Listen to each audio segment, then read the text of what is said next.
What's going on, everybody? Rob here, aka Trev2323. This is a little throwy. Hopefully I don't gotta edit this video. This is about the carport. I do a lot of videos about everything that we're working on, everything that we have, everything that we're going through in life. So this is about the carport. This is a 12-foot by 19-foot carport, 12 feet wide. So we made sure the gate was 12 feet wide for the carport, and it's a these are 7-foot legs. The legs can go higher, but you figure if the legs go higher on the front and the back, that means that it's more exposure. So we mainly got this for hail. So if hail comes down, it don't mess with the car. But if you have higher legs, it's more exposure that you could have. So this is it covers the length of the car. But what I wanted to go over with you on this is these are just sheets of steel roofing, basically. See the steel roofing together, you screw, there's washers, rubber washers in here. But I wanted to go over that you really need to know, and I'm saying this right now, that you really need to know, because we've been getting so much rain. It's like a record of rain that we've been getting. So with these carports right here, you cannot just set it and forget it. You have to have some planning involved in it, because this is a by 19 foot. I think it's 19 foot, 18 foot, and but you see it overlaps in the middle right here.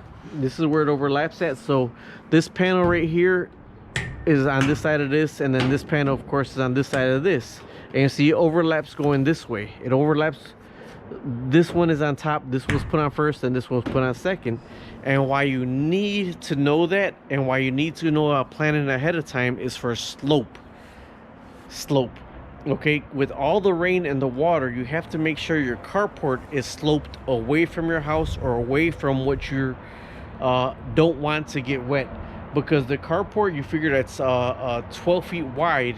Of all the water for 12 feet by 19 foot, whatever square footage is the water that is going to come towards the back of it, or going to go towards the front of it. Because see these ridges right here, these ridges create channels. So in those channels, that's the way the water is going to go, and you see they're overlapped right there.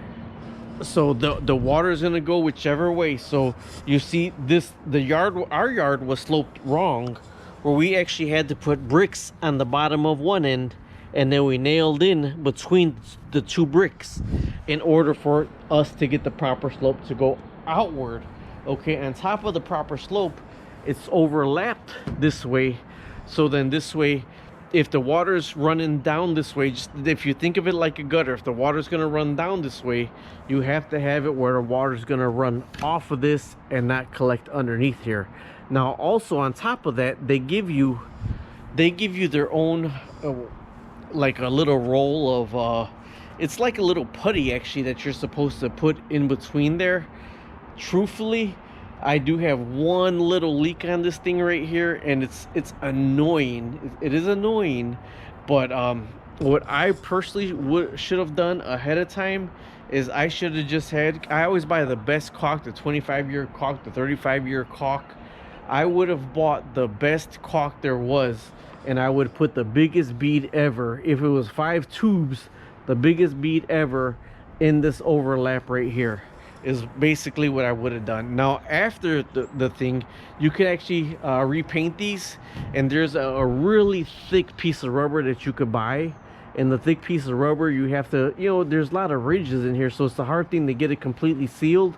But you can go ahead and put that really piece on there, and then you coat over that, and it's completely seals that right there. But I'm probably just going to put a bead of caulk over this, because I did get a little bit of drip on it. But I just want to let you know, if you are buying a carport, if you are going to get a carport, they're really easy to do yourself. It's going to take some time to put it up yourself, but when you get it to physically where you want it, you have to make sure with your level that your slope is going to be right and your panels are put on right. So it's just like a gutter. It's just like when you put on vinyl siding, you want all the water to go one direction, whichever direction that may be that you want your water to go.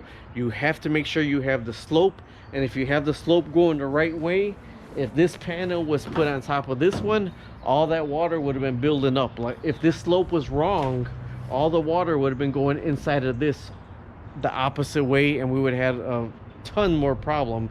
But seeing that we had to put bricks, we had to level it to flow outward towards the city street, that's how we had to slope it. So I just wanted to let you know. And also another thing is, this is the 12 foot by 18 foot.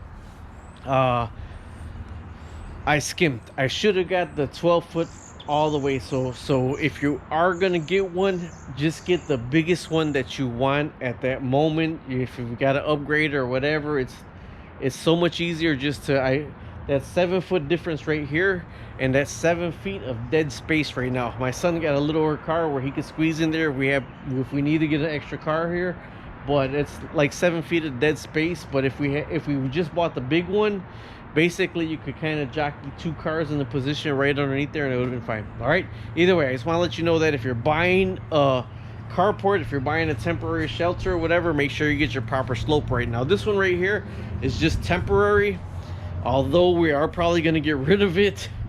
I do like the fact if it is raining out and with the snow, I just had a clear path to the car. All right, talk to you later. Subscribe, like, and share.